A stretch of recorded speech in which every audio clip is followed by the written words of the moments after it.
everyone, it's Rachel here at Cozy Corner Crochet. I just wanted to get on and talk to you about some progress that I've made on some things that I talked about last week, some ideas I have rolling around in my head, and maybe get some input from you guys and see what you all think. But with that said, I'm going to go ahead and start talking about the progress that I've made on the things I talked about last week.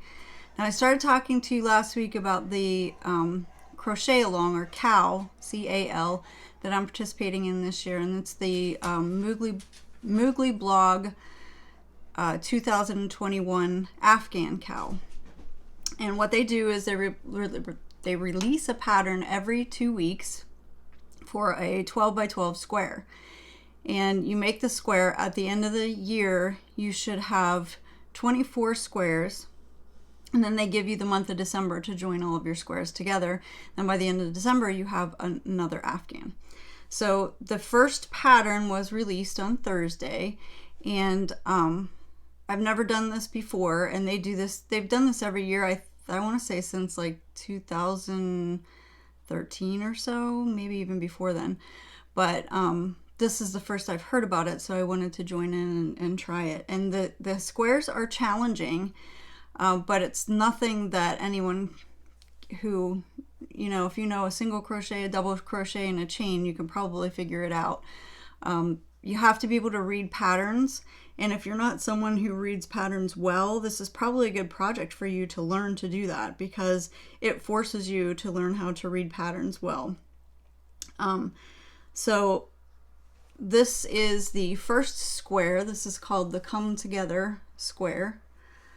And again, if you want to participate in this CAL, if you go to Pinterest and you look up Moogly 2021 Afghan CAL, C-A-L, you should find information on it. And there's a Facebook group for the CAL, and lots of information on the Facebook group. I really like this square. I didn't know if I would like it or not, and I wasn't exactly sure which colors to start with and which colors to put where.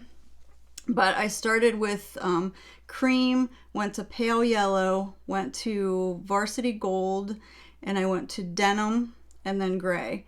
And my square turned out just a little small. I had an 11 by 11, so I did some extra rows for the border. I did half double crochet. It's up to 11 and a half now, but it needs to be blocked. So I think once I block it, I should be good at 12 inches square. If not, I can always go back and add another row of border in the gray. But the yarn that I used for this, and I talked about this last week, was the Big Twist from Joann's. And I happen to have it right here. And this is the gray that I used. This one's called medium gray, I believe. Yeah, medium gray. And this is a 4-weight acrylic yarn. And you can get this at Joann Fabric. This happened to be on sale for $1.99 a skein when I bought it, which was great because I needed quite a bit of them. But all of the colors are that same yarn, same weight and everything. So I was really pleased with the way this square turned out. So I'm excited to see what the next one's going to be, but I have to wait 2 weeks. The other thing I wanted to show you with that CAL is I created a binder. Now this is just an old binder that I had lying around from school. But inside my binder, I want to show you what I have in here. I have a book that I purchased a long time ago when I was first starting to crochet. It's called Crochet Techniques and Tips. And basically what this book does is just gives you instructions on different stitches and different crochet techniques. So I like keeping this around just because I can always have this to refer to if I need to. It has nice color pictures in there. In the very beginning of the book, it even discusses ways to hold your hook, because I know, some people hold theirs differently than I do. I'm a knife hold, but other people are pencil hold. And I found it kind of interesting because what they call a knife hold to me is not, that's not how I hold it like this. I don't know if you can see that. So I just hold it like that, but they kind of, in this picture it's different how they have it. they're still kind of going, they're still kind of using a pencil hold to me, and they're just placing this finger in a different position. But this is what I call a knife hold. This is how I would hold a knife, so this is what I call knife hold. This is my Tunisian crochet hook, which I'm going to talk to you about in a minute. But so yeah, I mean, this gives you a guide for yarn weights and things like that. So it's a nice little book. I'm not even sure. I think I bought this book. There's a company that comes around to our school, because I'm a teacher, and they set up in our teacher workroom, and they, you know, put a display of all these books, and I think that might be one of the books that I purchased from there, but I'm not exactly sure. The other thing that I have in my binder are plastic page protectors, you know, just clear plastic page protectors like this. And I plan to print out each one of the square patterns as they release them and put them in the sleeve, the paper protectors, so that I have all of the patterns together, and at the end of the year I'll have a whole collection that if I ever wanted to make this Afghan again, I can do that. But they released this crochet, stitch, and pattern abbreviation list through Moogly blog. You can find this on Pinterest. This is very helpful whenever you're reading patterns, because it has all of the abbreviations that you'll find on crochet patterns, and then next to it, it tells you what that means. Like, for example, BLO, back loop only, CA and CC, color A, and color C, or contrasting color. So just lots of abbreviations that you might find in any pattern that you would read along the way. The other thing that I have in my binder are these little dividers, and I put I'm putting 2 months in one divider. So the first divider will be January, February, the next divider will be March and April, and so on. So I have all of that in my binder, and my binder has little pockets too, so I can add little notes along the way if I choose to. But I like to have everything organized, and I did all of this before they released the pattern, so when they release the pattern I'm ready to go and I feel organized, and that helps me to get on my way and helps me to stay motivated. So that is my crochet along. One more time, I'm going to show you my granny square because I'm so proud of it. It's really squishy. It's thick. It works up really thick because it's got a lot of front post double crochets in it, and I think it'll make for a nice warm blanket. Now all of the squares obviously aren't going to be the same square, but I was also interested to see the back of it, because I think the back is kind of a cool pattern too. This is the front side, and then this is the back side, so I liked both sides of it. There were a lot of ends to weave in, obviously, because I changed colors every single row. So that's what you have to do. You start with one color, and then you alternate with your whichever is your main color. I chose cream to be my main color, so then I started with cream and then alternate to pale yellow, then cream, then pale yellow, then cream, and then I started into the varsity gold. And again, every other row was cream. So that was my granny square. The next thing I want to show you progress on is my sweater that I talked about last week. I started to do this sweater because when I do crochet sweaters, I don't always like the way they look. Like the stitches, you know, aren't as tight as a knit sweater, and I always feel like I would like to make a knit sweater, but I've tried knitting and I can't get the hang of it. I don't know why. I just don't have the patience for it, I guess. But which is funny because a lot of people tell me that knitting's easier than crochet, but I don't know. I can manage one needle a lot better than I can manage two. So this is the front of my sweater.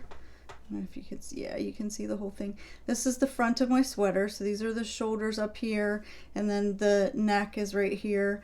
The armholes are here, and then the ribbing at the bottom. And this is the Tunisian knit stitch. And I'm gonna try to show you a close-up of it. It looks like knitting, and I was really, really surprised to see that, you know, because I've done like the seed stitch and things like that kind of resemble knitting, but this really, to me, looks like a knit sweater. So I like the Tunisian knit stitch because I like the result. But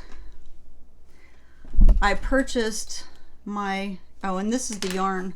This is the yarn that I'm using. This is the Lion Brand Shawl and a Cake. And this color, I don't think I told you that this last week, but this color is called Opal. And this is what it looks like on the skein. And it's got all these little, I don't know if you can see all those little flecks in it of sparkly blue and gold and a little bit of pink or purple. And it makes the sweater look really pretty, so I really like that. But anyways, I bought a Tunisian crochet hook because I didn't really, well, I have one. This is the one that I have. And this is more of like, I don't know, it's like an Afghan hook, I guess. But I tried using this and I didn't really like it. Like the aluminum is so smooth and the stitches just move around so much, and it's just hard for me. It was hard for me to get the hang of it. And this wasn't the right size for the sweater either. This one I think is a 5.5 and I needed a 6.5, a K hook. So yeah, this is 6.5. So I ordered this Chai-Gu hook from Amazon, and you know, a lot of people rave about the Chai-Gu knitting needles, and I thought, well, surely, you know, they've got the Chai-Gu knitting needles have the softer, you know, cord so that they don't get all tangled and everything. So I thought that this would probably be the best purchase, but I don't like this cord at all. It gets in my way, and where it connects here, it's really, I don't know, it's kind of stiff. It used to make noise. I put oil on it, I told you that last week, and it quit making the noise, but it's gotten stiff again, so I don't know, it's probably gonna start making that noise again.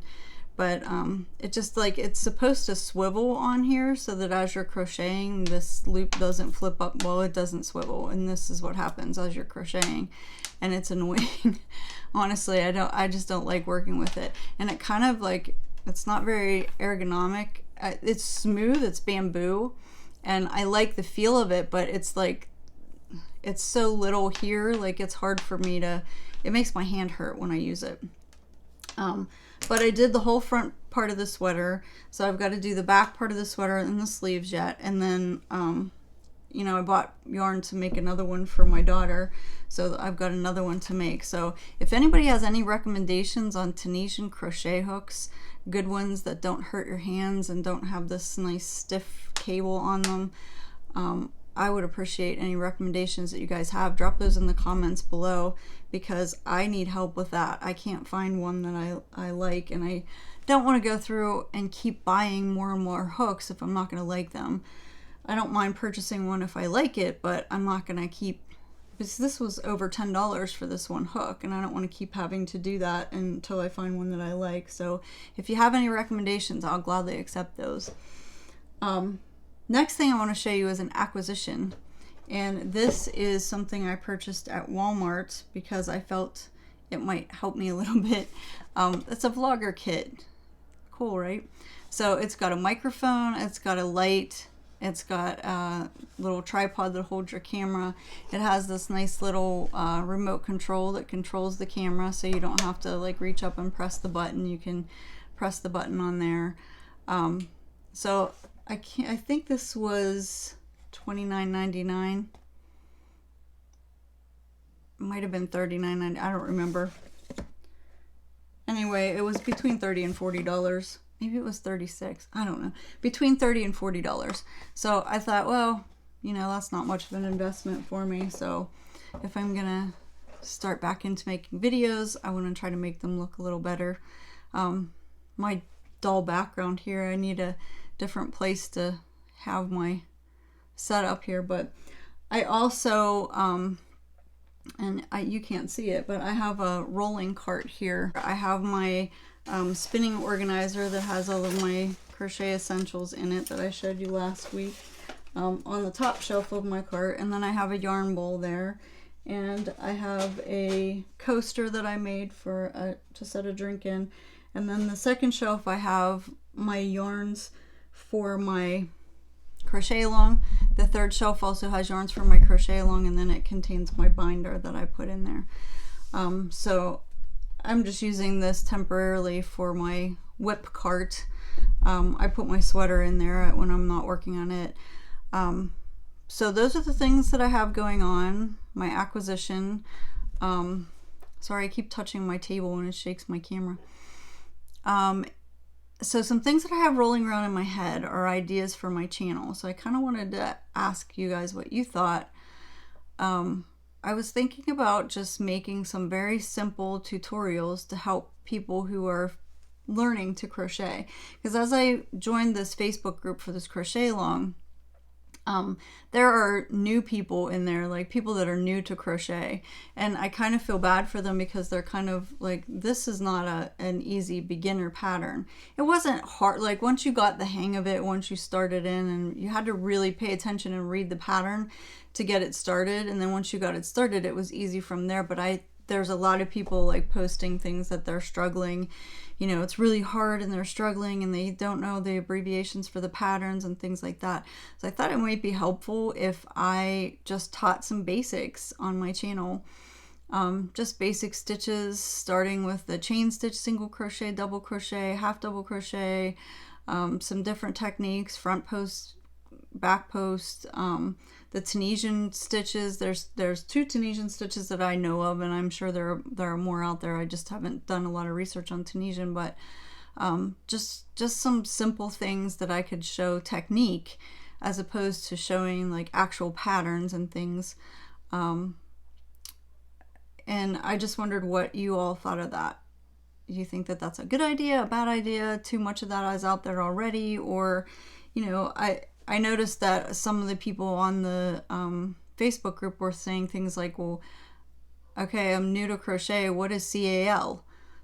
And I thought about it and I thought, well, if I was new to crochet, I probably wouldn't know what that means either. It took me a while to learn all the terminology, things like, what does frogging mean? I had to look that up whenever I first started crocheting. And what is BLO, and you know, those abbreviations that I printed out for pattern reading, things like that.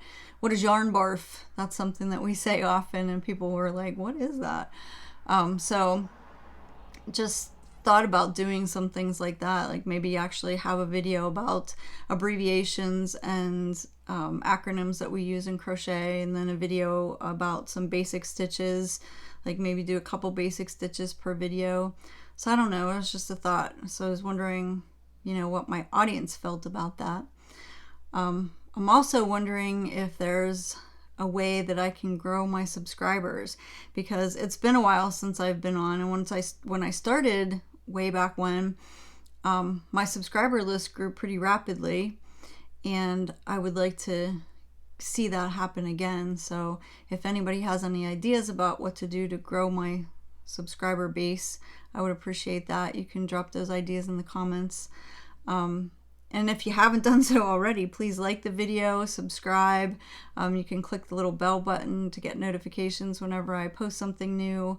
But for the people that do watch me, I just want to say thanks for sticking with me. And, you know, not all of my videos are exciting, and probably none of them are exciting, but I have a good time doing it. So I hope that I can pass some knowledge on to people, because I am a teacher. That's what I like to do. So, and crochet is another passion that I want to share with the world. So anyways, that's pretty much all I have for today. I'm getting a little long here, so I'm going to take off. But again, in the comments, if you can tell me, give me ideas on Tunisian crochet hooks and what your thoughts are on those little tutorials that I'm going to post on my channel, I'd appreciate it. Thanks for joining me today. Keep stitching, stay cozy. Bye.